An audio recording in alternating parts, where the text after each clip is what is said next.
1 minute to showtime.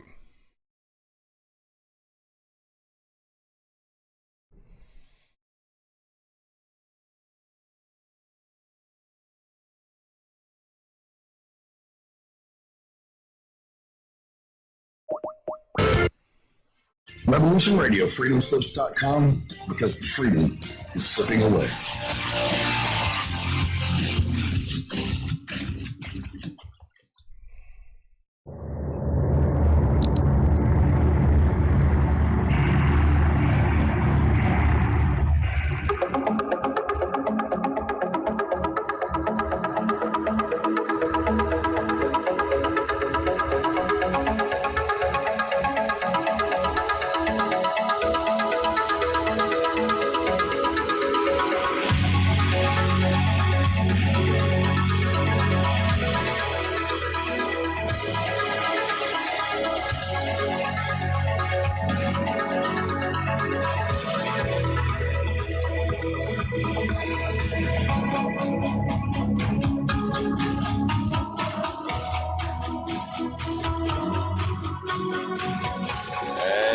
Greetings, Earth Explorers. Welcome to X Squared Radio. I'm your host, Brooks Agnew, coming to you live from an undisclosed location east of the Appalachian Mountains through the America Free Radio studios on Revolution Radio on freedomslips.com. And we're starting it off with a bang. Moverling has made a generous contribution. This is going to be a great show, he says. I want to agree with him. Lots going on out there, and I'm going to do some serious consideration to adding a phone line so I can be a little quicker on the draw here. Sometimes the chat room is a little slow, but that's okay. You guys have great ideas and great thoughts, and I'm going to try and interact with you as much as possible. This is where the past meets the future, and here the results are always positive, or at least we try to make them so. If we can make them positive, we might go a little past your imagination, but have no fear. You will be safely traveling with us. For those of you out there listening on the Revolution Radio Network, welcome, welcome. You're listening by audio. If you want to see what's going on, you can go to YouTube Live and watch the program on there because we are simulcasting. Moverling 5 is in there. Festus B. Allen, welcome again to the program. Mariposa Effect, very nice to have you. Hey yourself. Brenda Stewart, hey everybody. Automatic Sky, I like that. The dam is about to break. Very good. Like the atmospheric river. Yeah, we're going to talk a little bit about the dam. You know, there's some speculation out there about the dam, the Three Gorges Dam out there. We're going to talk a little bit about that. Brandy, nice to see you again. How are things down there in Texas, besides being hot? So let's talk a little bit about the Battle of Portland. I want to give you a slight update on that. Lots going on with the Battle of Portland. Of course, we've had some excellent testimony. The last little bit with Attorney General Barr. And it's been interesting. It's been interesting because he hasn't really answered any questions, but he really did a good job letting the crazies in the Marxist side of the party to expose themselves. And I really got a kick out of it. I just thought it was very amusing. I mean, don't you? It really was awesome. Just the way he sort of answered questions, but he didn't answer questions. And it was like, you know, what's going on and how insane can these people act? That's the really strange thing. So anyway, what's going on with the Battle of Portland? There are 10 lies about the rioters that I wanted to cover. You know, the Democrats have really lost control of their party. And by that I mean not the Democrat leadership. The Democrat leadership knows exactly what they're doing. But Democrats voters, you know, the other party that we're supposed to have in this country. They've kind of lost control of their party. These people that have been in there, yeah. Brandy says the whole thing was laughable. Barr owned them. Yeah, it's interesting how Barr can say so little, and yet get so much across. Facial expressions, posture, even the slight one or two word answers that he partially got out of his mouth before they said, I recall my time, because they weren't really asking him questions at all now, were they? Right? They were campaigning. They were little 5-minute campaign speeches, because every single one of those people on that panel today, including Nadlis himself, they are all campaigning. They're all running for re-election. It's all very important that they get reelected. And so what they're doing is they are fundraising. They're fundraising. They've already called up all their friends. Hey, I'm going to be one of the committee members today. Be sure and watch me. I'm going to look really good. And here's a number, 1-800-DONATE, where you can give me money. Or to one of the political action committees that runs negative attack ads against anybody that wants to run against them. I'm a big proponent, as you know, of the Convention of States. I think the Convention of States is the real answer. And I can tell you a little bit about Convention of States. And you can go to it yourself at cosaction.com. And don't worry, I'll put the link to that down here in the description so you can go to it after the program if you forget that. It stands for Convention of States Action.com, cosaction.com. And if you go there, of course, they're going to always ask for money, but then they'll also inform you. There's a lot of free information on there. There's how you can become a state captain, and you can get people out, and you can make phone calls. There's all kinds of things to do because it's a very grassroots organization. What does it mean? Well, it's in the Article 5 of the Constitution. There is a little clause. In the last days of the convention in 1787, when they were originally forming the republic, the founders and the people that were there at the convention realized that they were about to create a government, very, very powerful, a central government that could take away all their rights, just like they did in Europe. And so all that really had to happen was an out-of-control Congress. Once Congress got out of control and figured out they had this power by themselves, they have this democratic power. Not so much the people have a democratic voice, but inside each state. And then each state has their representatives and their senators that total the amount of electors in that state. And then it's winner take all. So if you win the state of Colorado, you get all the electors. If you win the state of Florida, you get all the electors, and so forth. And then the electors add all up. And right now we have 538 of them. So obviously somebody that wins 270 gives them more than 50%. That's the president. That's how it works. And the interesting thing about the way the math works out is it prevents mob rule. It prevents 2 or 3 big cities in the country from controlling the presidency. Like you could get LA, Chicago, New York, and let's say Miami. Okay, if you got those 4 cities together, you wouldn't need the rest of the country if we had a pure democracy. All that would happen is the president would go to those locations only. Oklahoma would never see a campaign speech. New Mexico, forget about it, would never happen.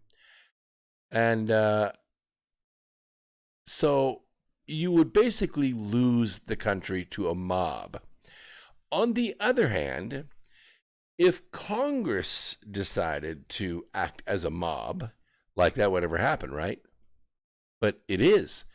If Congress would ever act like a mob and start voting for themselves a piece of the coffer, hey, let's give ourselves a $20,000 a year raise. Yeah, all those in favor? Aye, done.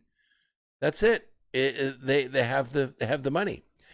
If Congress ever got to where it acted like a mob, the Founding Fathers said, we're really going to have a problem here.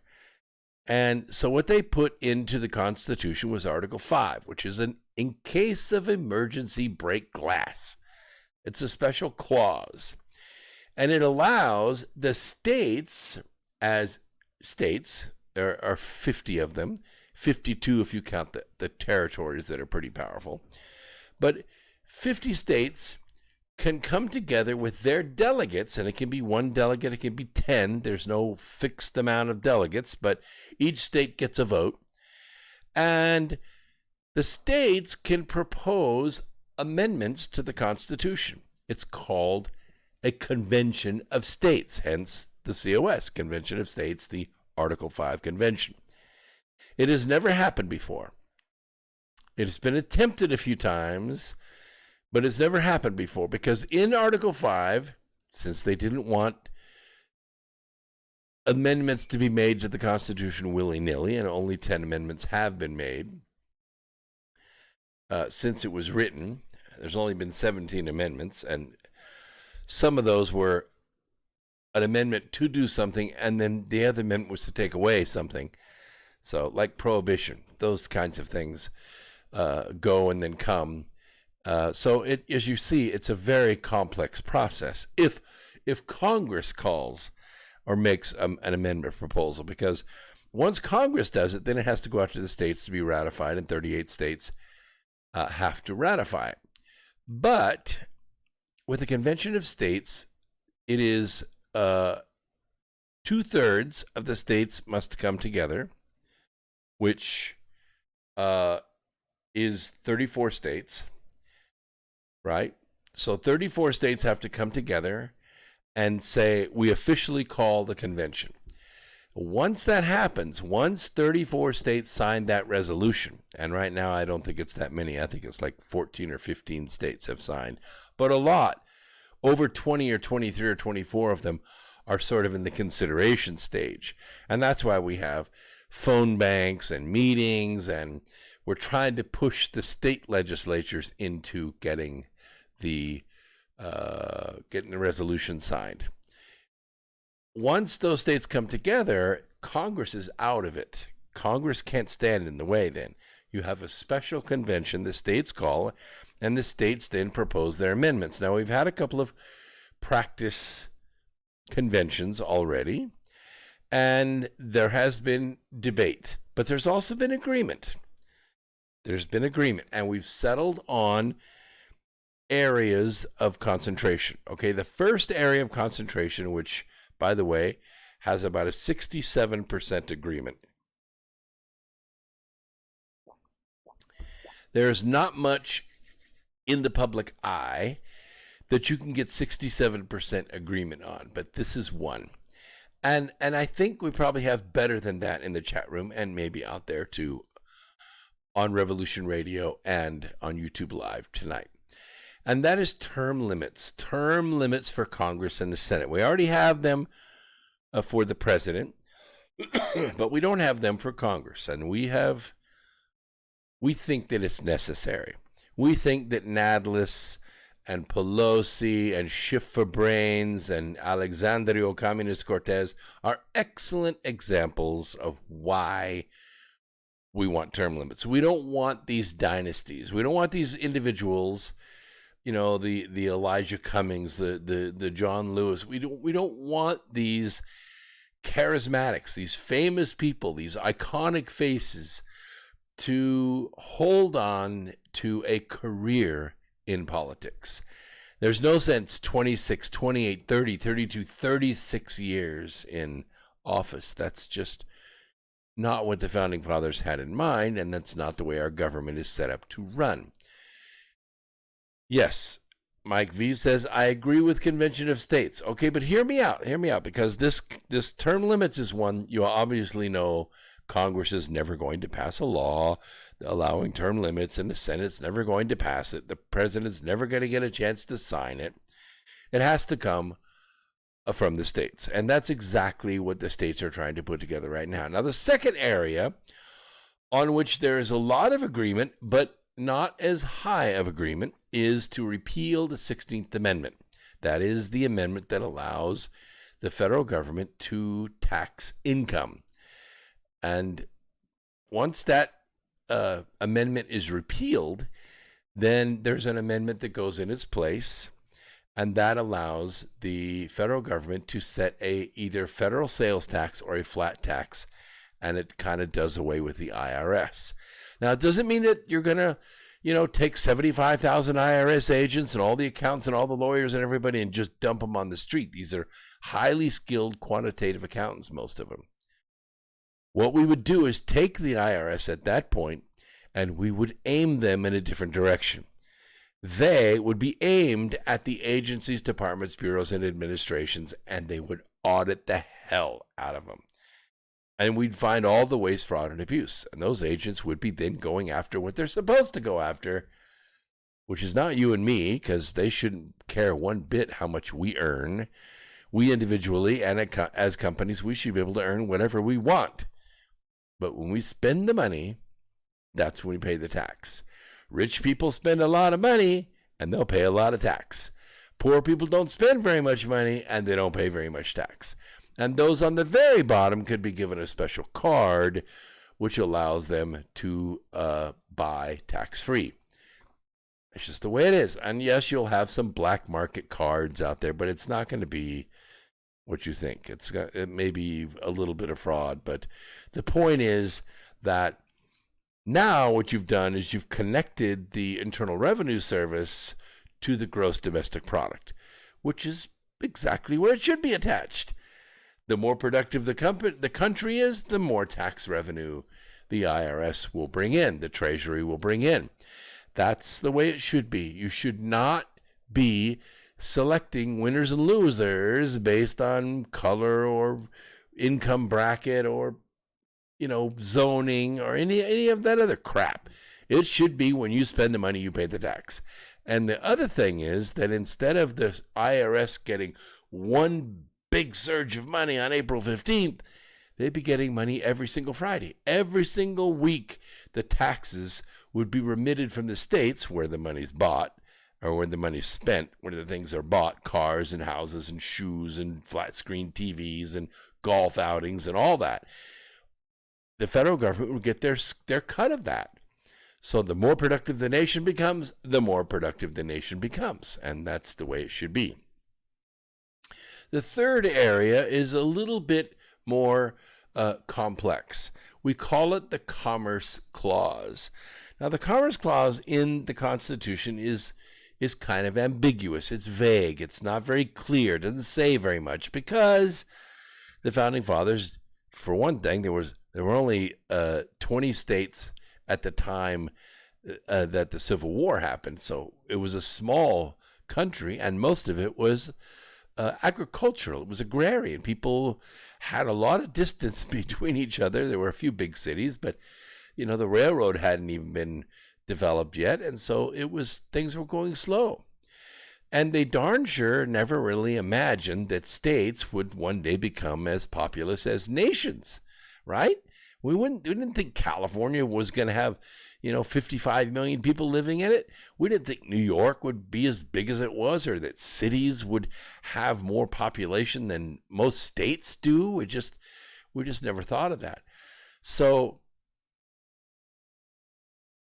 what happened was the Commerce Clause allowed President Roosevelt to take it, and in a very fascist manner, he made no bones about being a fascist.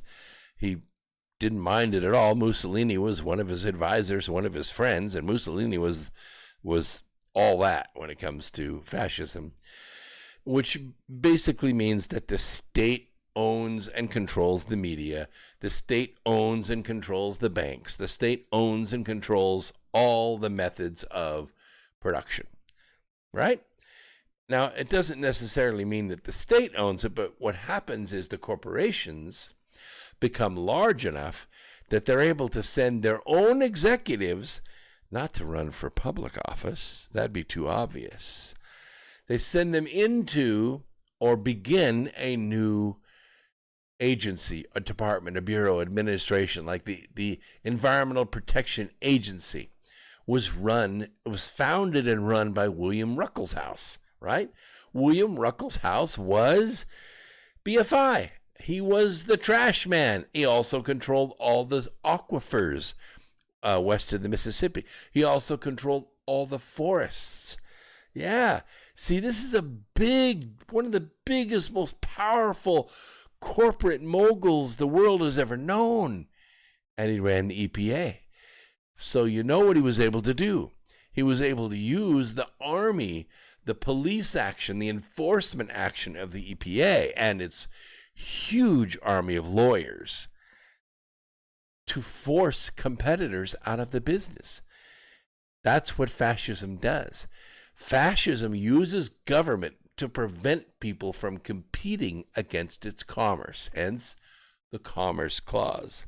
And it infected everything. It infected utilities. It infected phone companies. Look at the internet. Look at the internet. Four men, one of them not very old, but all of them very, very smart and very, very well positioned. These 4 men have more money than all but 7 countries in the world. You see, the founding fathers never foresaw that. They never thought about information. They didn't even know what electricity was in those days. Information is so powerful, and it's not just the information, it's our ability to get our ideas out, just like we're doing right now tonight on YouTube. We're doing it. And Google ads and Facebook ads and Twitter, and the ability to sell, the ability to put something on Amazon and sit at home and drop ship something that's made in South Korea or made in South America or made in Mexico and ship it anywhere in the world. You don't make a whole lot on each thing, you just sell a lot of things. And some people are taking it $40,000, $50,000, $60,000 a month. And there are tens of thousands of these businesses operating on the platform of Amazon.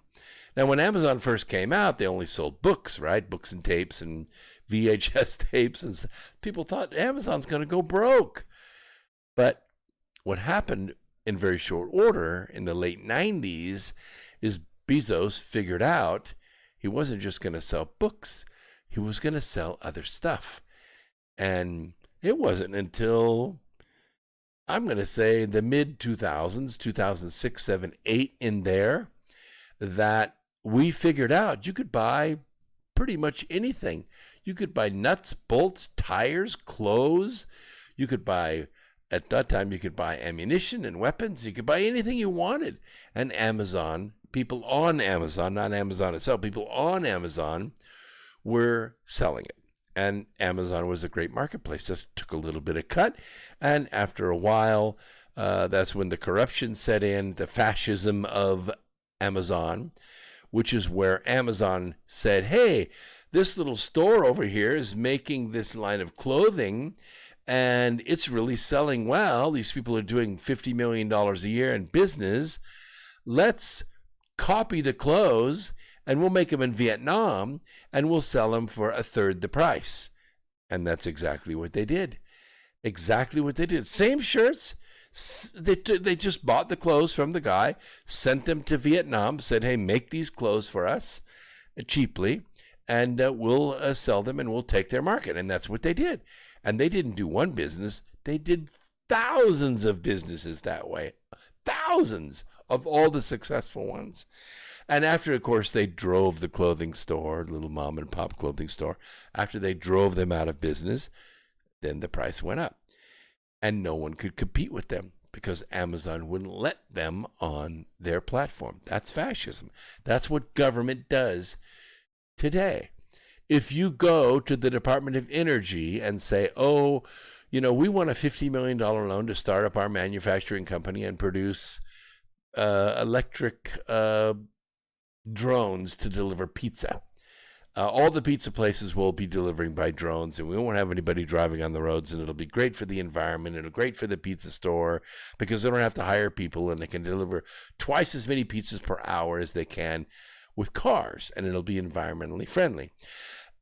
And the Department of Energy is going to go, gee, that's a wonderful idea. We're in the lending business. Let's make it happen. But here's the problem. The little drone company, even though they have the patents, even though they have a great idea, even though it will work with even two extra large pizzas and wings and a couple of soft drinks, the issue is the little drone company, they ain't got no money. They don't have any cash to get started. They spent it all building their prototypes. And now they're ready to go into production. They need $50 million to build the plant. The issue is the Department of Energy is going to require about $1 million in hard costs. What are those hard costs? Oh, we need due diligence. We have to pay lawyers. Of course, we have to make money. It'll take about a year, and you're going to spend $1 million. And there's no guarantee, none at all, that once you start the process, you're actually going to come out the other end with an approved loan. Somewhere along the line, the little pizza drone guys are going to have to go down to El Banco de Franco or wherever, El Banco Local, and they're going to have to try to get a loan. But here's the problem. There's a little thing called Dodd-Frank. And see, Dodd-Frank actually makes it illegal for the bank to loan that little business money. Why would you say such a thing? Because it's true. If this little pizza drone company doesn't have 2 years of contiguous profits, they are ineligible to get a loan from the bank. They can't get a loan from the bank. And so probably what's going to happen is they're going to go through their $1 million. They're going to go through all the meetings, supply all the documents, fill out all the forms, make all the phone conferences, spend their $1 million, and sadly, the Department of Energy is not going to approve them. But what will happen is, by the time they get through all of that, is some other company is going to see their design, they're going to like it, they're going to like it a lot, and they're just going to steal it. And the little pizza drone company goes out of business. They never make it. They never go into manufacturing. They had a great idea. They had all the people signed up. They had all the Domino's, Papa John's, all the locals, Marco's, everybody signed up, everybody ready to go. But they couldn't put the money together to make it happen. But suddenly, there's 5 pizza drone companies out there blowing and going. Why? Because all that information that you supplied to the Department of Energy now belongs to them, and they can share it with whoever they want. It's a great idea. They want to loan the money to somebody, just not you. So the Commerce Clause needs a huge makeover. The Founding Fathers absolutely, positively did not want the government to be in a position to do what they just did to the pizza drone company. They wanted the pizza drone company to make it on their own without having to disclose everything to the government and give up their idea and lose all that money. And so we have a situation where we started out in 1933, we were on our ass. We were on our ass. The elite had evaporated the money supply. They had collapsed the middle class completely. The middle class evaporated. Just evaporated as though the solar wind came along and just blew them away. They were gone. Only the billionaires of the day and homeless people. That's all that existed. There weren't any homeowners. There were no small businesses. There were the big giant railroads and the big giant utility companies and people working for 75 cents a day and all the potatoes they could carry home. That's it. Middle class was gone. So what Roosevelt did is he began putting together departments, agencies, bureaus, administrations, one after the other, and they loved it. And after Roosevelt had his stroke in his conservatory, His new vice president, not John Nance Garner, he went home and almost killed himself. He was so sick of what was going on with the government. But his new vice president, his second-term vice president, Harry Truman loved fascism. He loved it. He loved corporate government because he got things done. He didn't have to worry about freaking votes. He didn't have to go to Congress and get them to do anything. He had all his corporate buddies in the agencies, and they just did it. They loved it. They loved it. Truman was amazing in what he could get done as fast as he could get done. He basically took over the country. After Truman's presidency and Eisenhower realized what had happened. Oh my God, he said, we've created a military-industrial complex. We've created all these secret organizations inside our government. We no longer control our government. The people are not represented in this new government. Eisenhower knew it. He knew it. And we stumbled along from Eisenhower up to Carter. We got to Carter. You remember what? Oh, it was just crazy. It was crazy. After Nixon was impeached and Ford tried to take over, and Ford, couldn't get the backing. Smart guy, great glad-hander, never forgot a name, brilliant man, just not very charismatic. And here comes this stranger. Nobody knew who he was or what he could do, but the Democrats were determined, and so they got Carter elected. And what's the first thing Carter did? One-term president, by the way. The first thing that Carter did is he created the Senior Executive Service, the SES. What the hell is that? The SES, the Senior Executive Service, allowed the president to move people from contract positions in these agencies, departments, bureaus, and administrations to permanent status, a Senior Executive Service. And their salary was linked to that of the vice president, and they cannot be fired. They're a special union. The president can't even fire them. Nobody can get rid of them. These are the ultimate bureaucrats. They have veto power over any agency in which they're a part. Any agency in which they're a part. And we today still have about 685 of these individuals on our payroll, and they work throughout the agencies. It's the craziest protection racket you ever saw. President Trump cannot even get rid of them. However, President Trump did sign an executive order that allows him to change their salaries from linking them to the vice president to $1 a year, if he so chooses. $1 a year. And you've seen a lot of them retire.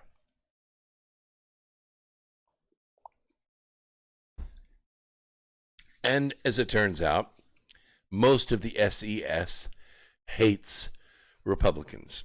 And so any kind of Republican law that's passed, by the time it gets to the agencies where the actual regulations are written based upon that law, it doesn't look anything like the original law. Congress and the think tanks that create the laws for Congress are not smart enough to put all that stuff in place. Raz, I'm glad you finally showed up. I'm glad you're here. Mona, hello, out there on the West Coast. Mona, stay out of trouble out there, okay? Don't go up there to Portland. It's just going to make you mad. Don't do that. What is that, Mr. Virtue? We will soon find out. Well, I don't know. Eric brings a good point up. He says, Ford, Nixon, and Bush looked into JFK's assassination, found nothing, and were awarded with the presidency. You see, one of the things that happens when this fascist under government, inside our government, that's full of, now we have 650 of them. 650. That's crazy, isn't it? We started out with like 30. We started out with State Department and, like Department of the Navy and stuff like that. Now we have It's unbelievable. We have the GSA, the General Services Administration. You know what they do? eBay. They are eBay for government. That's what they are. If you want to buy, sell, or trade with the federal government, you have to get on the schedule. You got to get on the schedule. You got to get on the GSA. And the GSA is a protection racket. It's a racket. It's the mafia. It's the government's mafia. If you want to sell scissors to the federal government, you have to get on the GSA.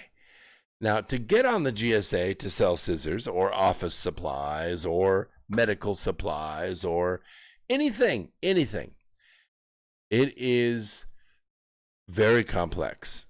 It takes a while, and you have to show something that small businesses, sadly, they cannot show. Small businesses cannot do business with the government because of this one little clause. The clause is the Financial Capability Clause. The Financial Capability Clause basically says this. You as a company have to be able to cover as much as the government can buy from you in a year.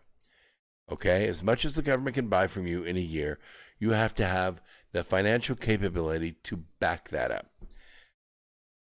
So if the government, let's say, is going to buy $1 million from you in a year, you have to have the financial capability to back $1 million, which means one of three things. You either have to have $1 million in the bank, you have to have a loan guarantee or a standby letter of credit for $1 million, or you have to have a bond. To get $1 million bond for a startup would cost about, I would say, $500,000, because the bond company doesn't know you, you have no track record, and they're probably going to want a big sum up front. So basically what it does is it makes it prohibitively expensive for any small business to do business with the GSA. Oh, there are all kinds of companies that promise they can get you on. $25,000 is all you have to pay us, and we'll get you on the schedule. Of course, a year from now, what'll happen is they're going to come back and say, there's this little thing called the Financial Capability Clause. You got any friends, that can back you? You got a house you can put up, a farm maybe all your equipment or your plant building that you own, you can put that up as collateral. And you could cover that. And then that way, if the government ever wants their money back, for that 1 year of purchase, they don't like the scissors that you sold them because they're going to buy from Acme Scissor Company instead of you out of Oklahoma. You got to buy all those scissors back, and you lose your house and you lose your plant. And the same thing with the SBIR and all those things. All those loans are all backed by you. You have to put your house up. You have to put your property up. It's not made for small business. It's made for companies that have financial capability. That's what the clause is there for. So the point is that the Commerce Clause needs to be overhauled. And this is something that Kennedy and Eisenhower and all these people knew that it was so complex and it would be so hard to take apart, and no one entity could ever do it. So what the Convention of States proposes as a general area of concentration for the 50 states is they want to gut this whole thing. They basically want to say, look, if you're an alphabet company, you're the EPA, you're the DOE, you're the GSA, you're the this letters or that letters. I mean, just go look it up. There's 650 of them. You wouldn't believe there are that many acronyms, but there are. You all lose your federal authority. The EPA no longer has authority over the 50 states. That's it. All the regulations and everything that you've written are now null and void. Now, That doesn't mean there's not going to be anybody out there protecting the environment. That's not true. But what's going to happen is it'll probably happen regionally. So southern states will have one set of regulations. Northern states will have another set of regulations. Coastal states and river states will have, their own regulations, because obviously if Illinois dumps something in the river, it's going to affect the people in Louisiana or in Texas. So if, in other words, you're going to dump something and it's going to go downstream, then you need regulations to control that. But that doesn't need to be federal. It doesn't need to happen out of Ann Arbor, Michigan, or out of Washington, D.C. It doesn't need to be federal. You don't need to have federal enforcement actions, and the federal government needs to get out of that business. The same thing with the GSA, 12,500 employees, all making $100,000 a year, controlling a organized crime eBay. That needs to go away. That needs to stop immediately, because now we don't need the GSA. We got eBay. We could do this all electronically, 1 or 2 websites, and small businesses could sell to military bases. They could sell to schools. They could sell to port cities. They could sell to freeway systems, and they don't need the GSA. You could go direct. It will save the federal government hundreds of billions of dollars a year, and it would provide 400,000 jobs the first year. 400,000 jobs in the small business community. Factories would spring up everywhere, because who's the biggest buyer? Who's the biggest consumer? Why, the federal government is the biggest consumer, right? Uncle Sam is the biggest buyer there ever was. So why does he buy all of his laundry detergent from one distributor? Why does he buy all of his Jeeps from one Chrysler dealership? Why not all the dealerships? Why does he buy all of his T-shirts, his polo shirts, his shoes? Why does he buy all that stuff from one approved seller? He doesn't have to anymore, because the GSA is gone. Each individual military base could make their best price. Fort Bragg could make its own deal. El Toro could make its own deal. Annapolis could make its own deal, right? Grand Forks Air Force Base up in Grand Forks, North Dakota, could make its own deal. You see, competition does 3 things. First, it creates wonderful opportunities through competition. Second, it creates the best technology available, because the best technology wins, right? And the third thing, it creates market stability. It creates market stability because you create an ability for the market just to keep itself in check. Once you turn over all your purchases to one entity, it creates market instability. I'll give you a case in point. There's a little company called General Motors, right? General Motors, Pontiac, Michigan, okay? And there's another little company that was doing business with General Motors for a long time, and it became almost a sole source kind of tier 1 supplier. It was a little company called Delphi. You ever hear of Delphi?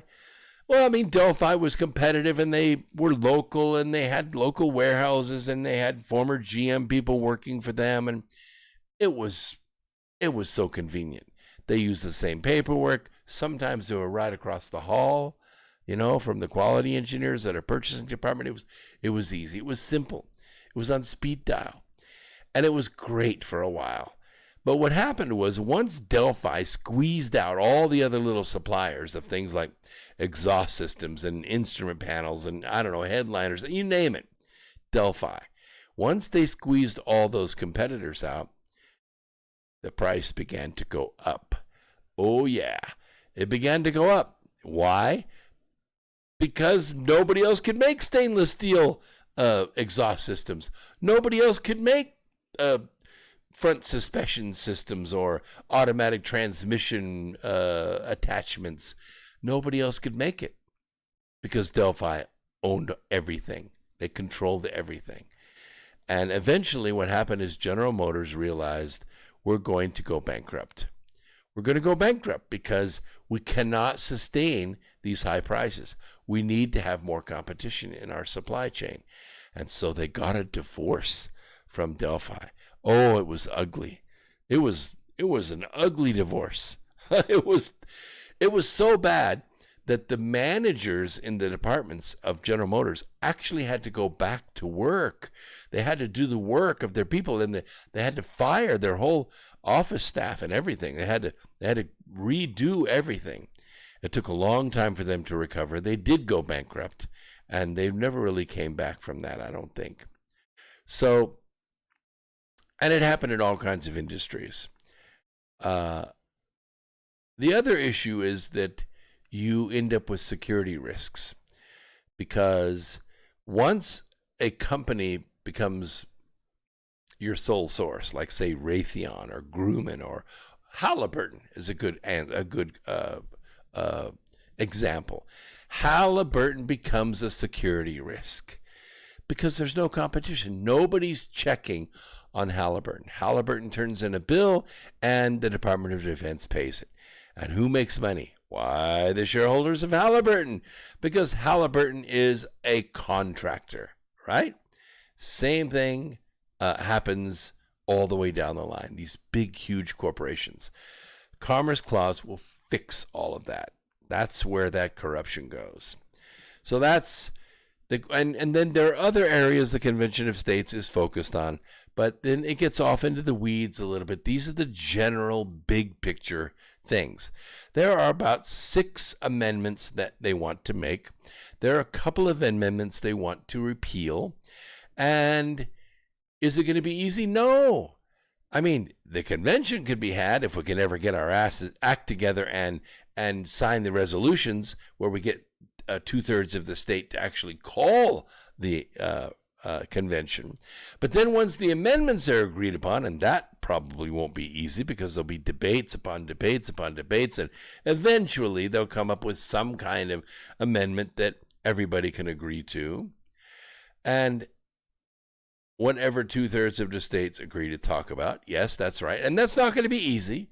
That's not going to be easy. 34 states. Look how hard it's been so far. I wrote the book in 2012. It was a #1 bestseller. It was called Alienated Nation. It was all about the Convention of States. It started a movement. I've supported the movement as much as I could. I've talked about it on national radio to tens of millions of people over the years. And now it's grown. It's grown into this big 50-state movement. And we got delegates in every state. We got 5.5 million supporters around the country. It's huge. It's huge, but it's also small because we can't seem to get the rest of the states to sign on. But let's say they do, and let's say we have the convention. There's another hurdle. Now, 3/4 of the states, 38 states, have to ratify those amendments. Yeah, and that's going to be hard too. As those amendments go back out to the states and get on the ballot and the states vote on it, then they're going to have to vote to repeal the 16th Amendment. They're going to have to vote to agree to term limits. They're going to have to vote to agree how to cut up the Commerce Clause so that it disembowels the federal agencies that control our government without us having representation in it, and how it's going to function after that. Because the federal government has to be able to do stuff, but it also has to be able to represent the people, which it doesn't right now. And then the other issue is, and this is on a state level, I told you the Founding Fathers never really thought that states would become as populous as nations, but they have. And so what we see in the states, in the individual states, is we do see the mob rule. We do. We see the mob rule in the states.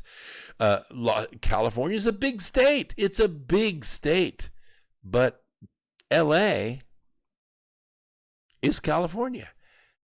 L.A., however they vote, screw the people in Redding or Sacramento or Shasta City or Klamath Falls. They get no vote. They have no vote. They never see a presidential candidate. They never hear a presidential speech.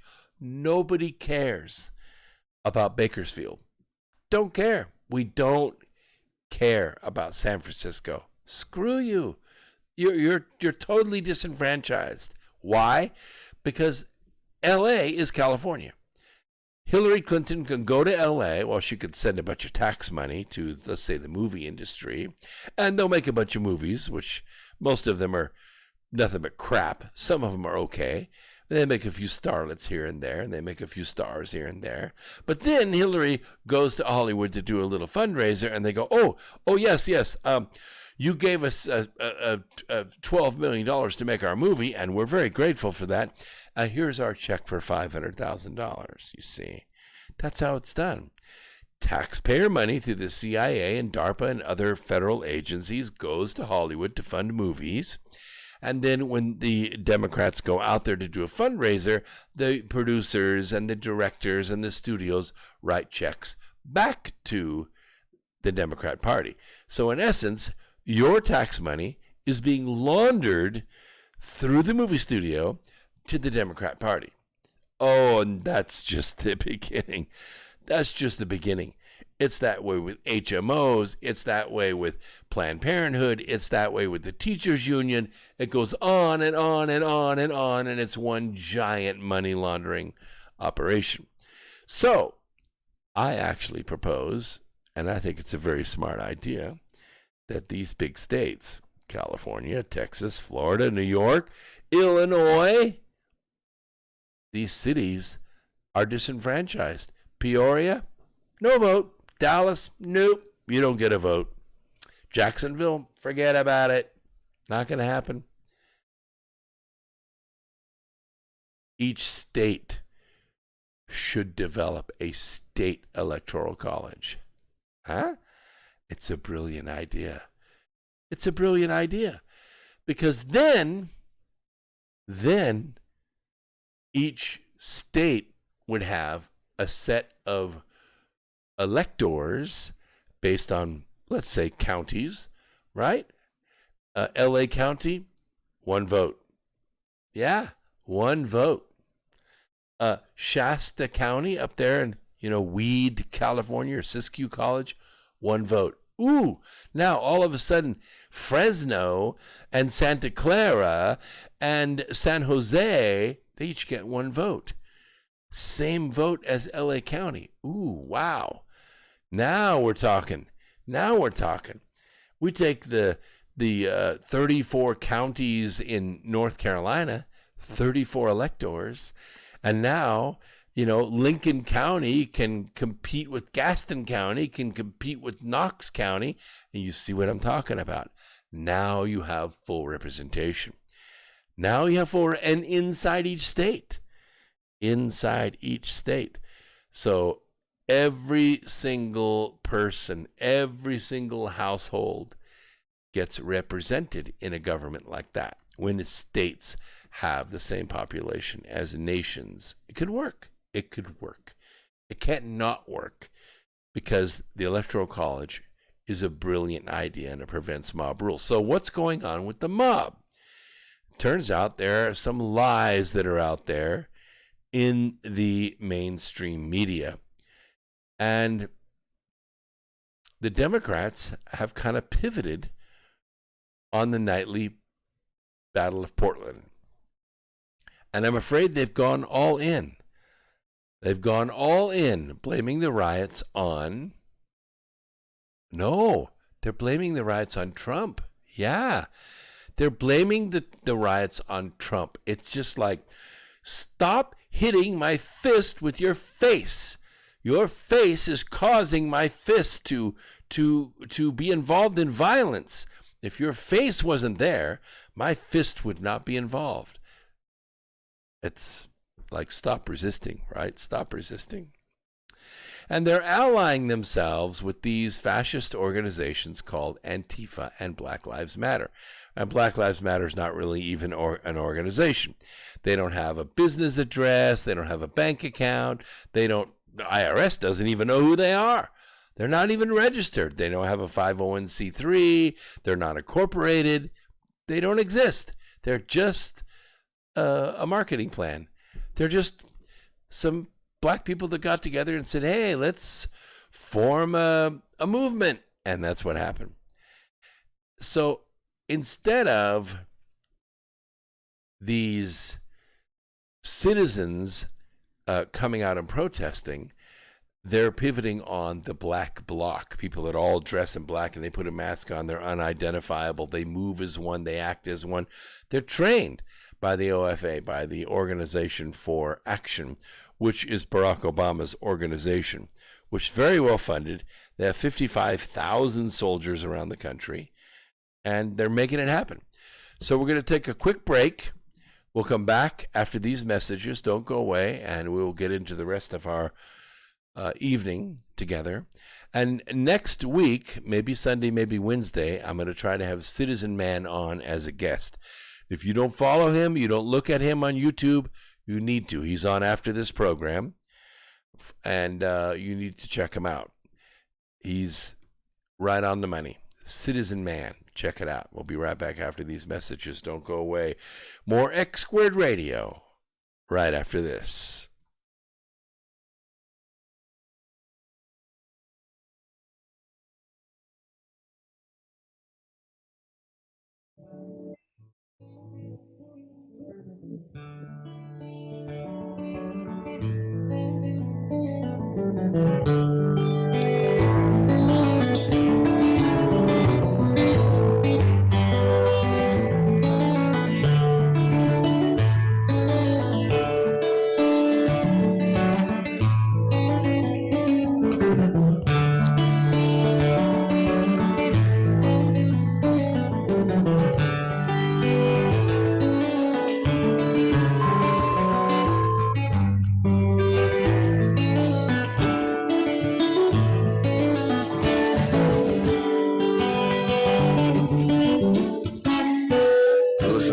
Radio at freedomslips.com. We'll be right back after this message.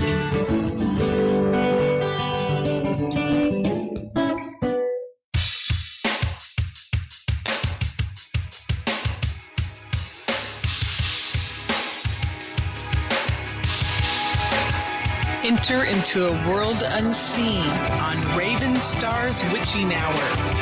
You will encounter eclectic topics from the realm of spirit brought into our matrix of truth. With your host, the Solaris Blue Raven. Solaris will bring you an array of unique guests covering topics from ghostly spirits to amazing anomalies, covert technology, UFOs, and shadowy global events. And that's right here at Revolution Radio, freedomslips.com, Saturdays midnight till 2 a.m. Eastern Time. Revolution Radio, where information never sleeps. Let the magic rise.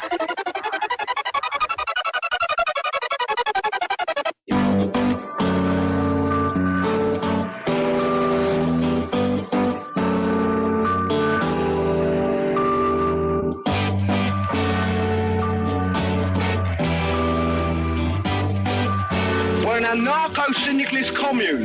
We take it in turns to act as a sort of executive officer for the week. Yes. But all the decisions of that officer have to be ratified at a special bi-weekly meeting. Yes, I see. By a simple majority in the case of purely internal affairs. Be quiet. But by a 2/3 majority in the case of more... Be quiet. I order you to be quiet. Look, you stupid bastard, you've got no arms left.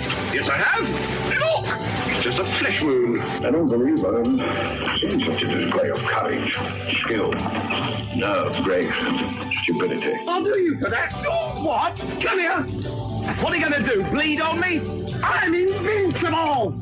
You're a loony. The Black Knight always triumphs. Roundtable Live, Monday through Friday, 1 a.m. till 4 a.m. Eastern Time. Bring your mind, bring your ideas, bring your voice. King Arthur had nothing on us here at Revolution Radio, freedomslips.com.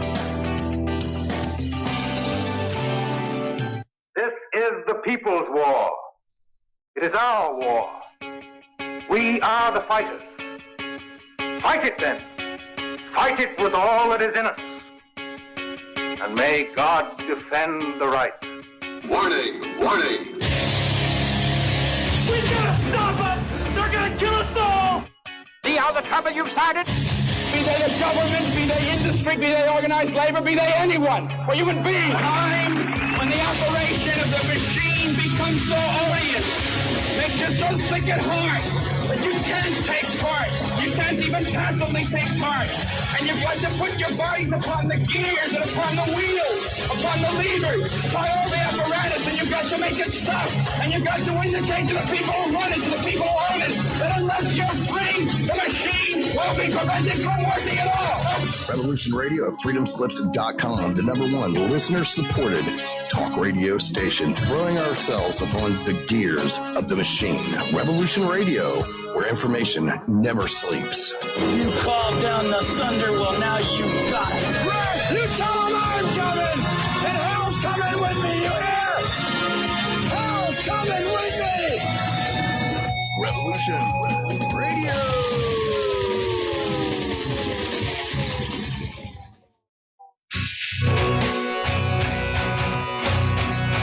All right. Thanks for listening while we take that short break here at Revolution Radio, freedomslips.com. And yeah, we're going to get back to your host. Okay, we're back. Thanks so much for hanging out during the break. Those of you that are listening on the Revolution Radio Network on freedomslips.com, don't forget this is the largest listener-supported network on the web. So please go to revolutionradio.com or freedomslips.com and donate. Become a patron. Make it a monthly thing. And a little bit of money goes a long way. If 100,000 of you gave $2 a month, imagine what we could do. We could counter the tech giants. And don't forget to go to youtube.com/Brooks Agnew. That's my YouTube channel. You can watch us live, and you can look at all the archives here on the Revolution Radio Network and also on Truth Frequency Radio Network. And we're on Mondays, Wednesdays, and Sundays. So that's a lot of content that goes out there. And we do Wednesdays and Sundays on YouTube at 8 p.m. Next week, hopefully, we're going to bring Citizen Man on, and he is very energetic and very up on all of this and does great research. We're also going to have Red Pill 78 on the program. You liked him when I was on his program, or liked the whole program when I was on his program. So he's going to come on my program. We'll talk about Earth synergy. We'll talk about all kinds of cool stuff. He's a very brilliant guy, very bright personality, and we're going to have a great time on the program. So I think we'll try to make all that happen next week, or certainly in the first of next month. Let's see. Moverling is saying that this is a 3-year battle in a millennium war. Yeah, it could be. I hope this war doesn't last 1,000 years, but I think we're going to enter a period of 1,000 years of peace if we can win this war. I really do. So line number 1, the riots are committed by mostly peaceful protesters. Everybody knows the riots are a disgraceful dumpster fire of venom and vinegar with green lasers and IEDs. Those are improvised explosive devices. It consists basically of about a 4-pound professional firework mortar. You know what these are? They're like a ball of sparklers with a fuse. You light the fuse and you drop it into a mortar, and it shoots up in the air with one explosive. When it gets up there, it blows up with all the pretty colors that you see. Well, what they're doing is they're taking this professional firework with the fuse on it, and they're then taking nails and they're wrapping the explosive device with shrink wrap and nails to make a shrapnel bomb.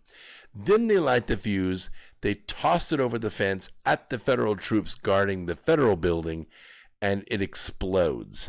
And in the last couple of days, there have been 24 federal officers injured by these devices. And they're throwing them at cops as well. So these are not peaceful protesters, not at all. You've seen the films. I've seen the films.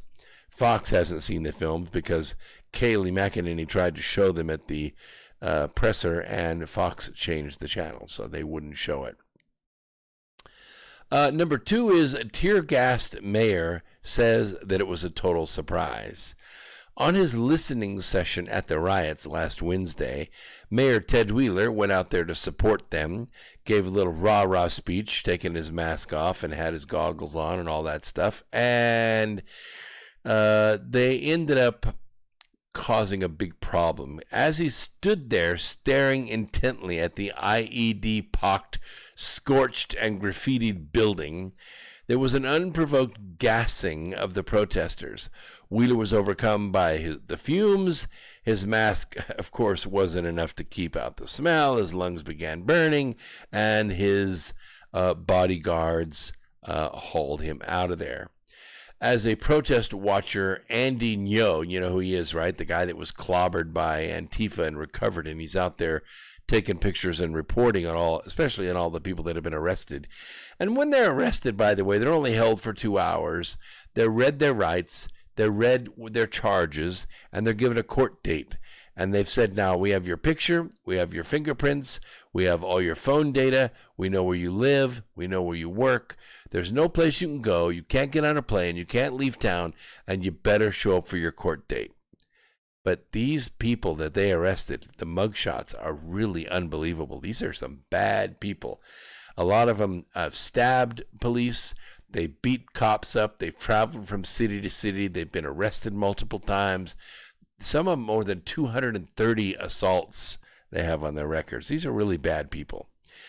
Then the building had been set on fire and the rioters were throwing explosives at the building. So number 3 is that the moms, you know, the wall of moms, they bravely leave their children's sides to attend the riots. No. After the Democrats issued the new talking points that federal cops were Trump's secret police, which is, there's nothing secret about it, women, some of them known Antifa members, took off their black baklavas and they refashioned themselves into the moms. Somehow these individually acting concerned mothers all knew suddenly, spontaneously, simultaneously to get a yellow shirt. Yep. And by the way, they got a riot helmet and they hey, hey, ho, ho chant, you know, blah, blah, blah. So these moms, I recognize a lot of the so-called moms as the same Antifa women who dressed in black as recent as a couple of days ago. They just put on a yellow shirt now for optics. Most of these people aren't mothers, and many don't even identify as, well, female. If you hadn't figured that out yet, it's Portland's version of Pallywood. These are merely actors playing a role. Line number 4, the dads that show up with the leaf blowers. They just show up out of thin air. That is also a big lie. To get dads to show up with leaf blowers, which you'll come to learn are dead useful at a riot to blow the tear gas out of the way, the casting call for Portland's professional protesters, and that's, by the way, their trademark, have been going on forever. This one's from Occupy Portland that occurred in 2011-2012. A quick look at these grassroots dads on Twitter reveals they've been around. Hold on for a second. Since July of 2020, just in time for the riots. The dads, who look oddly like the rioters from the night before, came with leaf blowers to blow back at federal officers all the CS or tear gas they've deployed, while their comrades, yes, we call them comrades, lobbed IEDs. So this is all professional. Now, there's more to this than that. The guys are not only out there with the leaf blowers, they're also out there with these. This is a lightweight version. This is a green laser. I have it sending through a prism, so it kind of makes a pattern, you know, a star pattern on my ceiling, whatever. But if you pull that off, if you pull that section off there, the little prism, now you can see this is a very bright laser. The issue is that this laser is not like your average pointer laser. This laser is in the argon wavelength, and it goes straight through the lens of the eye, and it permanently damages the rods and cones of your eyes, blinding you. Yes, blinding you. The little red laser, you don't see the line through the air, right? You see the red dot, but you don't see the line through the air. The thing about this laser is it actually excites moisture in the air, and you can see the trail. Why do we use these lasers? We use them to point out satellites. You know, like we could say, hey, look at that satellite. I'm pointing with my finger. People are going, what are you talking about? I don't see no satellite. Well, you could take your pointer and you could say, that satellite. And they could follow the green line out there. Oh, yes, I see it now. That's why we use it. We use it to point out satellites. Is that laser going to bother a satellite? No. It only goes up maybe 1,500 feet into the air. And you don't want to shine it at an airplane because that's a definite FAA violation. And the police are becoming very quickly to put you in irons. But evidently, it's just A-okay if you're in the back behind the leaf blower guys with your lasers shooting them into the eyes and the goggles of the police. Now, the police can wear polarized glasses that can block this, but the thing about the polarized glasses is when you're wearing them, you can't see diddly squat at night because it blocks the light. And so you're at a disadvantage. Now, the question is right now in the legal arenas, is this a weapon? Can this be classified a weapon if you are purposefully aiming it right at the eyeball of a policeman, causing permanent eye damage? And the answer hasn't been tested in court yet, but it's going to be very soon, because these guys that are doing the lasers, they're all being photographed. Yep, they're all having their picture taken. Now, the police aren't going to go out there and arrest 70 people that are shooting these lasers during a riot. That would be really looking to escalate the violence, wouldn't it? No, they're going to wait maybe a week or maybe a month or maybe on Christmas Day. I think maybe Christmas Day. The police will go out on Christmas Day and they're going to arrest all these people that aimed the lasers at the police because they're going to have court precedent. It's coming very soon. Barr's working on it right now.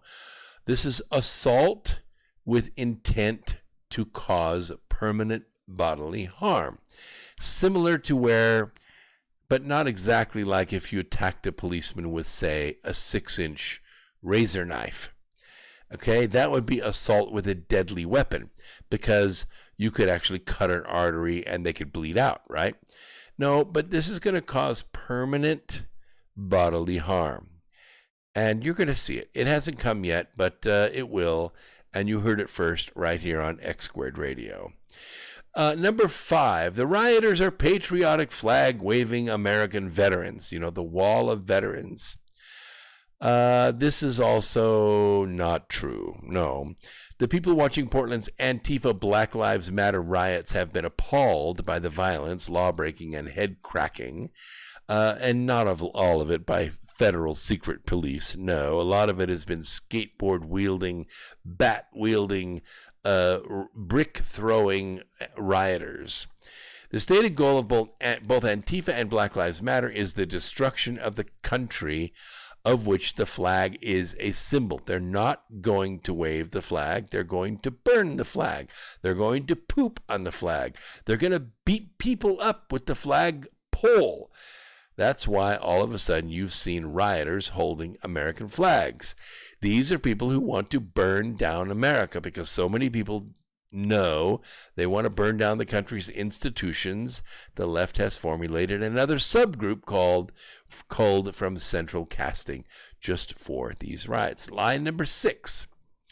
Portland Antifa says, hey, it ain't us doing these riots.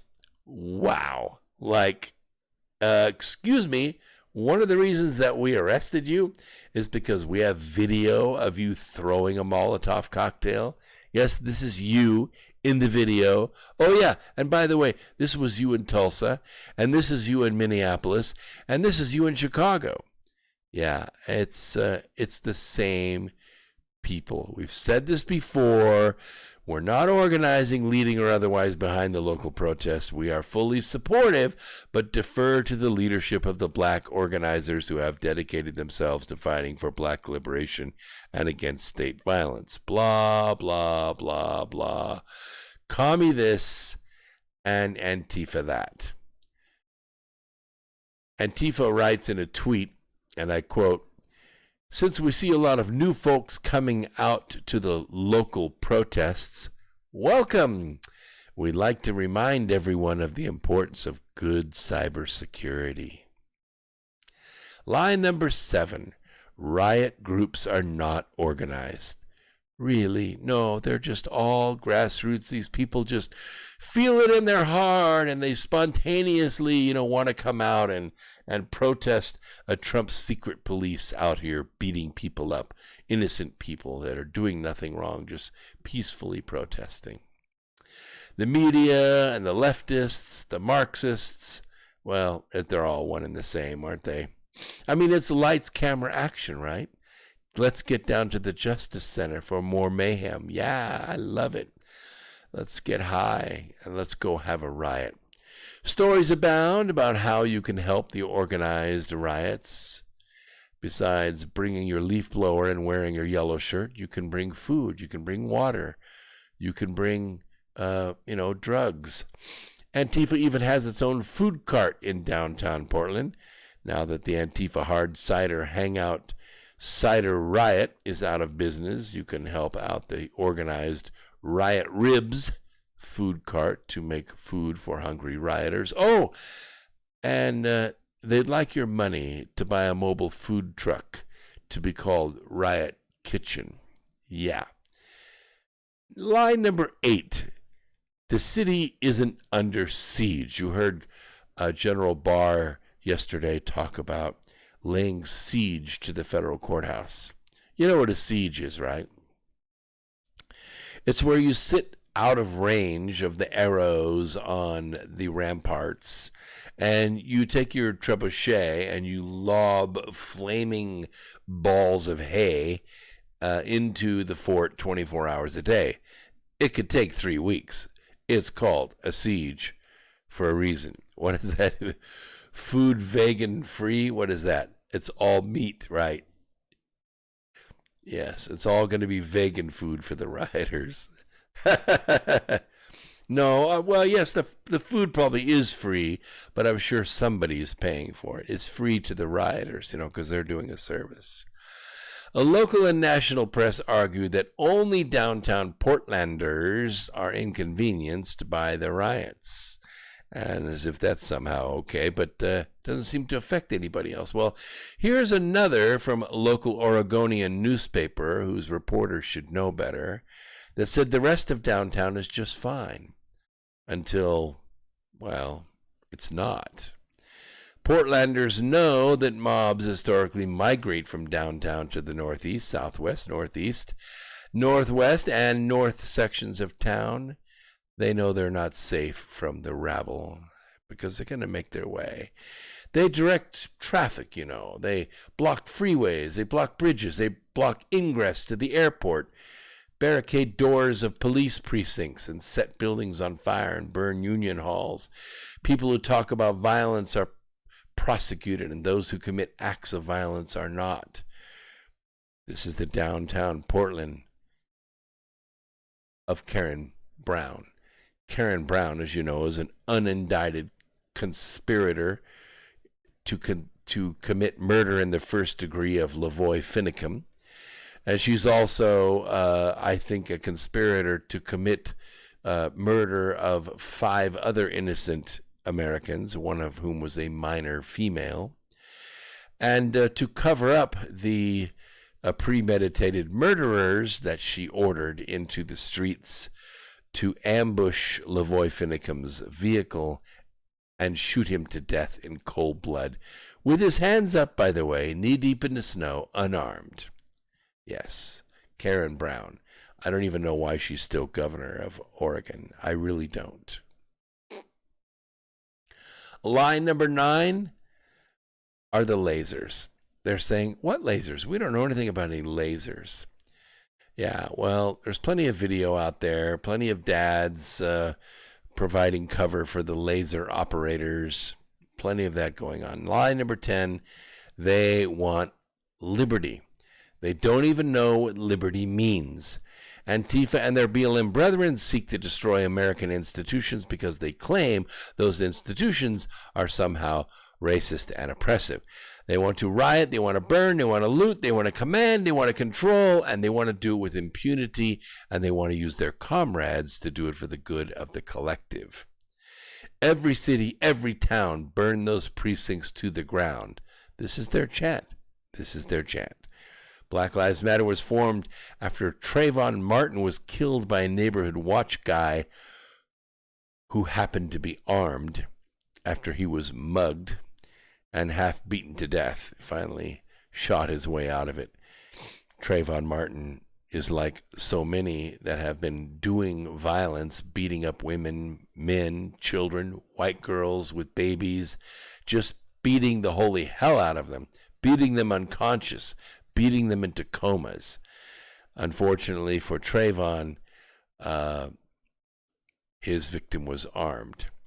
BLM demanded that the institutional racism they alleged occurred at the local Ferguson cop shop was why Michael Brown, he of the phony hands up don't shoot big lie, was killed.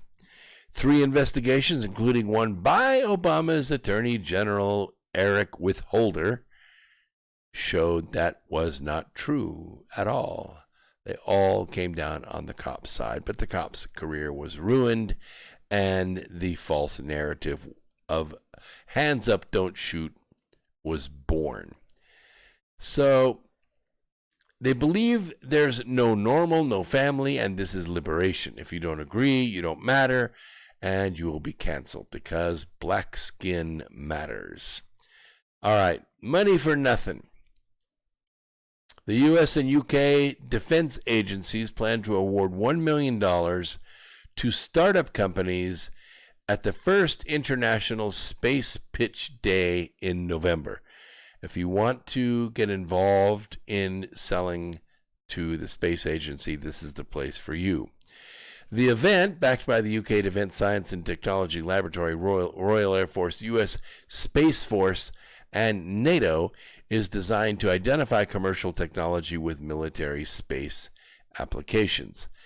I have some things, but I don't want to sell it to them because I don't want to militarize space. It's all about fast-tracking innovation and cutting-edge technology to the front line quicker than ever before, and fresh ways of working with industry to make sure we stay ahead of our shared adversaries and the threats they pose, which is basically China. You want to stay ahead of China, so you take your military ideas to the UK and they will put them in space. What is this? The Woman in the Stars didn't happen. I guess the countdown started. Well, the countdown to what, though? Is the countdown to the end of the world? I don't think so. I wrote the Birth Trilogy because I wanted to show people that we could choose a new future, that we don't have to march inexorably to Armageddon, that we are on the threshold of 1,000 years of peace if we do this right. And I think we can avoid it. I think we will be divided because as you turn the light up, the shadows become darker. You hear the people in the shadows say, "Oh, unity, unity." But all that really means is, please, please turn the lights out. Turn the lights out so we can all be one in the darkness. We know from everything that is bright inside of us that the brighter we turn the lights up, the darker the shadows. We cannot be recognized and noticed by the darkness because the darkness is allergic to the light. If you're a light being, you know what I mean. We stick together, we shine light on one another, we share our light, and we take our light wherever we go. We don't go into the shadows because we don't want our light extinguished, right?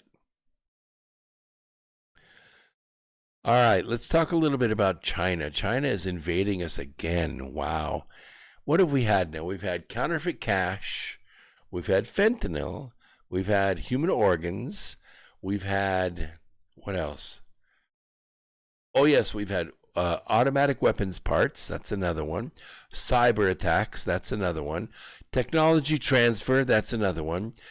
Coming in and buying all of our manufacturing capability and shipping it to China, thus removing our ability to make things like microchips or face masks or our own drugs, for that matter. Let's see. What is it? Oh, yes.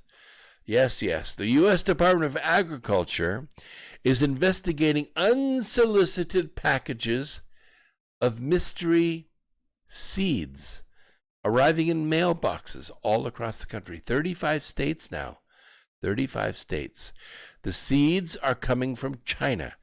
According to photos provided by Minnesota Department of Agriculture, the small packages can sometimes have a postmark from China and appear to list a piece of small jewelry in its contents, along with a small package of seeds. A photo of a similar package shows similar seeds with the return address to Kyrgyzstan, along with planting instructions in English, a little cartoon.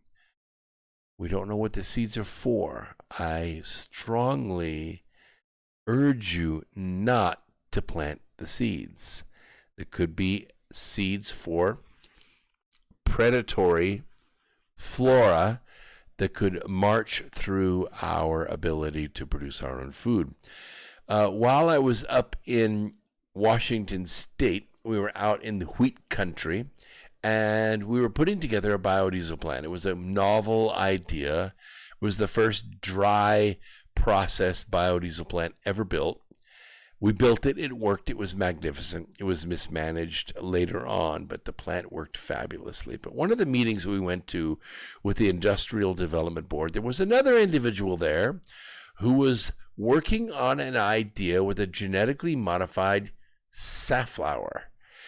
Yes, it was a safflower plant, and this particular safflower plant was designed to produce a treatment for diabetes, and it was a treatment that could actually reverse the disease. It was quite revolutionary. The reason that we were meeting with the Industrial Development Board and the EPA representative was there, as well as a USDA guy, is because they did not want these safflowers planted anywhere within 2 miles of a safflower crop. Why? Because they didn't want bees or pollen to somehow be picked up by bees of the wind from these safflower plants and make it to ordinary safflower plants, creating a hybrid, creating a new species, which would grow like crazy. Once the safflower seeds were harvested, if they had this, special genetics, then the safflower crop would be changed forever.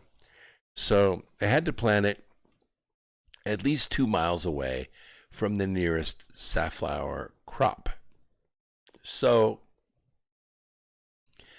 Mona says, I think there are germs in those boxes from China, even worse than COVID. Thanks, China, China, China. Seeds of communism already planted, Aurora Keene says.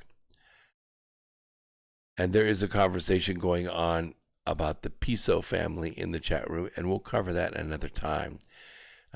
Some editing going on in our ancient scripture, changing what we think is philosophy designed by an ancient family known as the Piso family.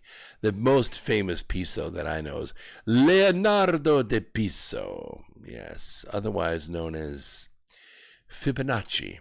Yes, now you know the rest of the story there.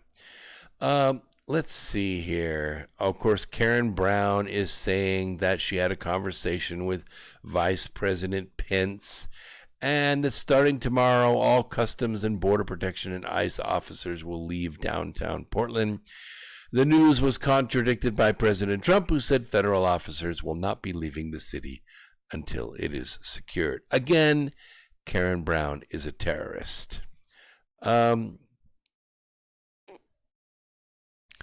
couple, you remember the couple in St. Louis? They're in the old mayor's house that they've bought, and they've cleaned it all up and fixed it all up and furnished it really nice. And they're out on their veranda. You know, you and I, we have like a back porch or a back deck. This is a veranda. Quite a fancy place. In an exclusive neighborhood with a security wall all the way around it. With a gate. But unfortunately, the gate was made of wrought iron. And wrought iron will break rather easily. And so a mob of a couple hundred Antifa and BLM people smashed that gate. And they all walked in, and as they did, they were on this lawyer couple in St. Louis on their property. Yeah. So they set down their glass of wine and came around from the veranda onto their front lawn there, and there in front of their house was a mob of about 200. And they were loud, and they were threatening, and they immediately called 911. And of course, the 911 said, well, you know what? We're not going to come out. You just handle it on your own. These are peaceful protesters. Just let them be. And so they realized they were on their own. Yes, Moverling, again. What do I do? I mean, I'm so humbled. On behalf of all of us, great show. Brooks is planting seeds in all of our minds, and he makes a generous contribution on behalf of all the people in the chat room. There are about, 100 people in the chat room right now. There are thousands of people, almost 1,000 people have been in and out already, and thousands more will view tomorrow, and they'll see this wonderful contribution. So thank you so much. Oh, let's see. Aurora Keene says, my mother in Taiwan can't send me a package because post service is suspended. I wonder how the seeds from China got to the U.S. How do you think? Yes, maybe diplomatic pouches. I don't know. Yes, iPot on YouTube has covered the seed thing fully. Warrior B. Yacht says, iPod is a great other YouTuber out there, much bigger audience than mine. Only difference between iPod and me is I'm unafraid to put my face on the YouTube, and nobody knows what iPod looks like. So they know his voice, but he does not show himself. So anyway, one of the Missouri's top legal advisors is going to end a controversial lawsuit against the St. Louis couple who allegedly showed anti-police protesters they were armed. Yes, they came out to armed because the protesters said, well, we're going to shoot you, and we're going to take your house, and after we eat all your food and sleep in all your beds, we're going to burn it to the ground. And they said, why don't you hold that thought? We'll be right back. And they came out with their weapons and said, get the hell off our lawn and go right back out that gate you came in. Well, of course, then they started filming. And then it showed like the couple was, instigating the violence. There was no violence. No one got shot. Republican Attorney General Eric Schmidt up there in St. Louis is intervening in State Circuit Attorney Kim Gardner's legal action against Mark and Patricia McCloskey, which, by the way, they tampered with evidence because the pistol that Patricia was holding was inoperative. It was actually taken apart and put together incorrectly. The gun would not function. So it was not actually a deadly weapon. It just looked like one. It was just intimidating. She was just trying to get people to get off the property. And so what they did is the lawyers, the prosecutors, took the gun apart, added the parts that were missing, and turned the gun into a deadly weapon. Yeah. So they tampered with evidence. As Missouri's chief law enforcement officer, he said, I simply will not stand by while Missouri laws are being ignored. That is why I am entering the case in terms of seeking the dismissal of the case to protect the rights of Missourians to defend themselves in their property under Missouri's Castle Doctrine. So it looks like that's going to come to a good ending up there. Meanwhile, what's going on the web? As you know, we've had some brave doctors come out and speak out on behalf of hydroxychloroquine. And everybody knows that, when you first start the, part of the COVID, if you turn out to test positive, then if you take small doses of hydroxychloroquine and zinc and a Z-Pack, some things happen. First of all, the hydroxychloroquine reduces the inflammation response, the body's terrible response to this virus. The zinc then goes into the cells and busts up the virus where it cannot reproduce. And the Z-Pack attacks the bacteria, the anaerobic bacteria that have a tendency to grow in the pools of mucus that form in the lungs. And so this triple cocktail, they call it, is cheap. It's $25, for the three of them together. Will pretty much put you back on your feet and cure you in 2 days flat. So these doctors came out with their hundreds of cases that they have tested or treated this way to refute the naysayers about the drug. So they're being, of course, immediately vacated from the web by fact checkers. And I call them defact checkers. So many people are taking it for granted that these fact checkers are the quintessence of neutrality and unbiased reporting. Well, you judge for yourself here.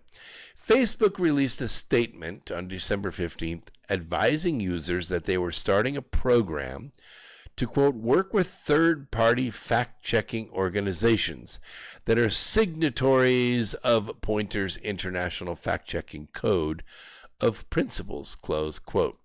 What a load of crap. There's an interesting fact about Pointer, the self-proclaimed global leader in journalism. They are funded by George Soros and his Open Society foundations, the Bill and Melinda Gates Foundation, the National Endowment for Democracy, which has financial links to the State Department, eBay's Omidar Foundation, and Craig Newmark, the founder of Craigslist, who donated a massive $1 million to Pointer to create this anti-fake news mechanism. Craig Newmark is also a Clinton campaign donor, as is George Soros and Bill Gates, both big-time supporters of the Clinton Foundation, as well as Hillary's election campaign fund. And another Pointer donor, eBay founder Pierre Omidyar, is also a massive donor to Clinton, giving millions of dollars to the foundation. Danish journalist Iben Thranholm said she was shocked that such obviously partisan fact-checkers would be allowed to control the narrative in the United States. It gave me goosebumps to hear those names because they have actually a very strong political agenda. It's like there are a lot of people who think that it's dangerous not to try to be able to control the media. So to sort out what is supposedly the real news and the fake news is actually a way to control the narrative. So if you want to be in opposition to these political powers, then you are going to be censored. Except here on X Squared Radio, where we will be the voice of the revolution against the deep state. That's what we do here. That's why you show up every Wednesday and every Sunday to listen. What is it, Mike? You said, have you heard if the steroids that had a 2,100 people study, which they also had large success? Yes, steroids, and the one that I am familiar with is prednisone, but there are other steroids, They are very successful in backing off the inflammation. Now, most steroids are almost organ specific, like prednisone and solumetrol work in knocking down the inflammation of the liver.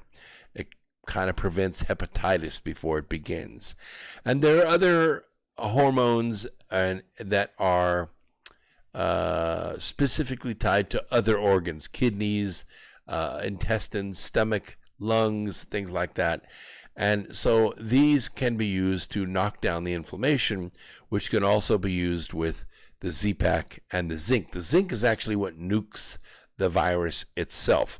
The hydrochloroquine is what stops the inflammation cycle.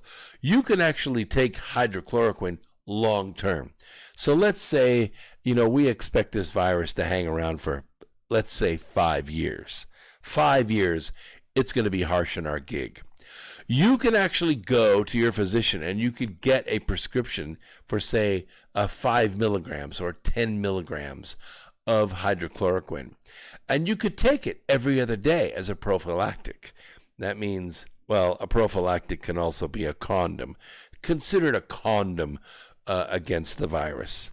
So you can get infected with the virus, but what the hydrochloroquine will do is it will protect your body from having this cytokine storm, this crazy histamine reaction that you go through where your body floods with mucus, your heart can get inflamed. All of these things can be permanently damaging, by the way, because as you know, once your lungs fill up with that mucus, the pneumococci, which is the pneumonia bacteria, can bloom in your lungs.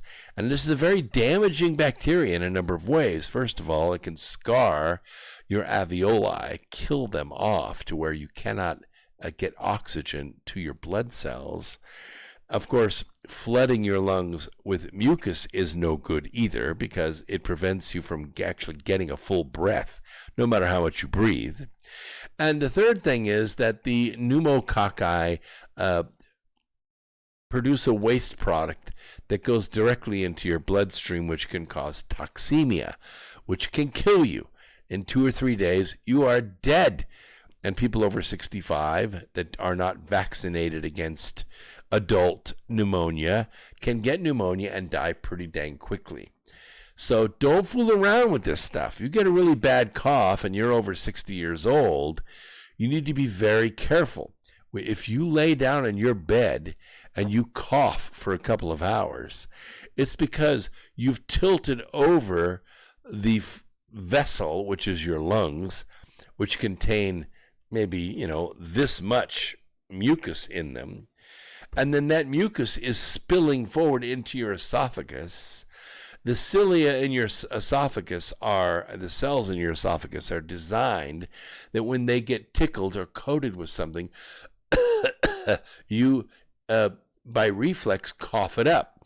And so you can be laying in bed and you will cough for a couple of hours to get that liquid off your lungs. The issue is coughing for long periods of time can scar your lungs. It's a violent movement. It also can strain the intercostal muscles. Intercostal muscles are the muscles between the ribs. And if you don't realize this, the muscles in your diaphragm and in your rib cage, when you expand your lungs, you're actually expanding your chest cavity. Yeah, that's what you're basically doing. That's why when you breathe, you see down here in your gut, and especially on the sides, you'll see it swell out because that's where your diaphragm is stretching. But if you really want a deep breath, you have to expand the chest cavity. Well, because the lungs are kind of stuck to the side of the chest cavity, when you do that, you can take a breath. When you cough, all of those muscles are working in reverse, and they can get sore in a hurry. And then it hurts to cough. And so you don't really cough fully because you're fighting the pain in those muscles. All of this stuff has permanent damage. Yeah, those muscles get strained, they get built up. You end up straining your lungs. You can also perforate the lung itself, which can cause a collapsed lung. That's where that seal I told you about between your chest cavity and your lung breaks. And air actually leaks through the lung into the chest cavity. Now, even though you're expanding your chest cavity, guess what? Your lung doesn't expand because it has a hole in it. It's called the collapsed lung. No fun at all, and you can die from it. So all the stuff's bad news, bad news. So you take the hydroxychloroquine to prevent the histamine reaction. And then if you do get infected, it is not debilitating. And if you have been infected and you already are coughing, your next step is to have that tube jammed down your throat where the ventilator begins forcing oxygen into your lungs. You're on the last few steps there. You're going to die. You could take hydrochloroquine at that stage and it will kick that out. In a couple days, you'll feel like $1 million. It's not just for the beginning stages of it, it's also for the end of it. Now, I have to sit back and wonder, why would George Soros's fact checkers, what is this, HCQ, help with myofascial pain syndrome and or fibromyalgia? Yes, it can. Warrior B, excellent point, makes a contribution with this point. Fibromyalgia is basically, it mostly happens in women, but it happens in the dense tissue. It can become inflamed. And when it's inflamed, the nerves become very sensitive. And so if you touch a person with fibromyalgia, it's painful. It's like you can't lay down. You can't wear a shirt. You can't wear a bra. You can't hug somebody because you've got this constant weight of this pain on you. Same with lupus. Lupus is more in the chest, in the thoracic area, but you get this chronic inflammation, and it comes and it goes and it comes and it goes, and you never know when, and you never know when it's going to flare up. And when it does, it's around for days and days and days. It can feel like, when you breathe, it feels like somebody's stabbing you, and it's painful. Well, HCQ can stop that inflammation cycle. It's better than Tylenol. It's better than, Aleve. It actually attacks the inflammation. And the good news is it's pretty much natural stuff. Now, the HCQ is a synthetic version of the quinine. Yes, tonic water. Yeah, who would have guessed? Who's out there that drinks gin and tonics? Well, you're probably preventing all of this. Not many gin and tonic drinkers, I guess, that end up with lupus, but it's interestingly enough, chronic drinking of tonic water actually has eliminated the lupus from people. It's not supposed to be curable, but a long enough term, especially when the inflammation gets very low and you're constantly taking in the quinine molecule, it can actually cure the lupus. Now, why would George Soros's Open Society, why would eBay, why would these contributors to the Clinton Foundation and the Clinton Initiative, Bill Gates, why would they not want people to be cured of this virus? That's the big question. Well,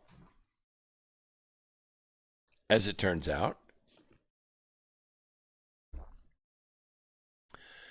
I think there was a mission behind Operation Corona Scare. Yes, it was a nasty flu, and yes, they were successful in smashing the Trump economy, which was the goal in the first place. But they also had a side goal, and the goal was to have as many people die as possible. I know, that sounds so morbid, doesn't it?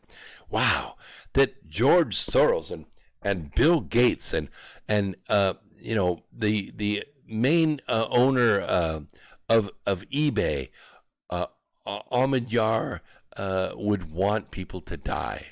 But it's true. And in fact, the reason is because when they say by any means necessary to remove Trump from office, this is one of the means. This is one of the means.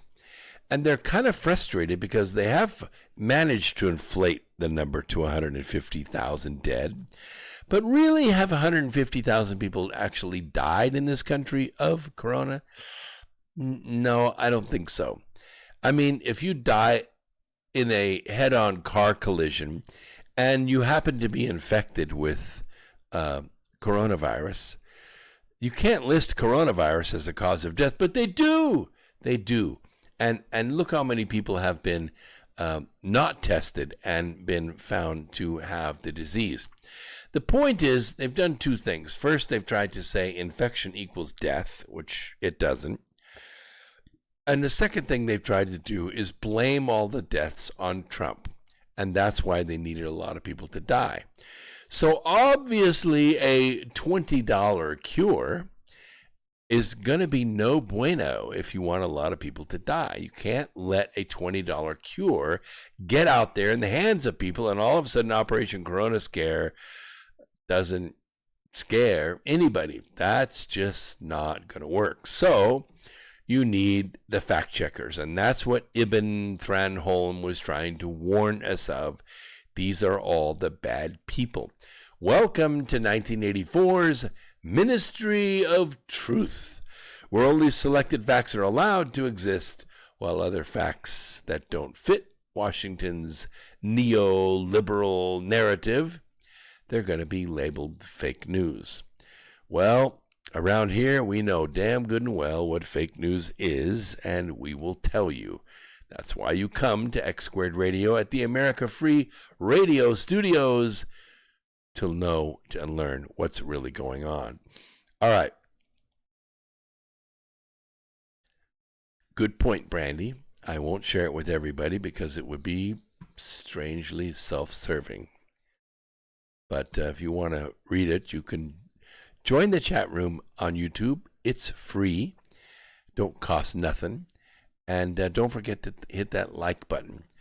Only 47 of you have hit the likes, and there's 109 concurrent viewers. I'm doing the numbers here, and I'm saying somebody's not hitting the like button out there, so make sure you do that. Chinese fishing fleet. Yep, Ecuador is on alert. Ecuador. Who bothers Ecuador? You know, a lot of expats live in Ecuador. You know what's neat about Ecuador is it's kind of built like this. So if you like 100-degree heat, you can live right down here on the coast. If you like it 90, you can move up a few hundred feet. You like it 80, a couple thousand feet more. You like it 70, and it stays that way year-round. You like it 73 degrees, you can find an altitude in Ecuador where it's 73 degrees year-round. It never changes. Ecuador is never involved in any wars. Ecuador is based on the dollar, and they speak English. Millions of expats go down there and live quite well. Same with Panama, same with Portugal, same with Colombia. Colombia is a great place too. But let me get back to this. They're on alert due to the appearance of a huge fleet of Chinese-flagged fishing vessels off of the Galapagos Islands. Patrols are trying to ensure the fleet, which is made up of around 260 vessels. It's a freaking navy. And they want to make sure that they don't interrupt the delicate ecosystem. Chinese vessels travel to the region each year in search of marine species. In 2017, a Chinese vessel was caught in the marine reserve with 300 tons of wildlife, most of it sharks. Yeah, so they're on alert. There's no immediate comment from the Chinese authorities, the CCP. Ecuador allows U.S. military planes to use Galapagos Island airfield. The ex-mayor of Quito, Ecuador, Roque Sevilla, told The Guardian that a protection strategy was being designed for the islands. I don't think they can do much against the Chinese.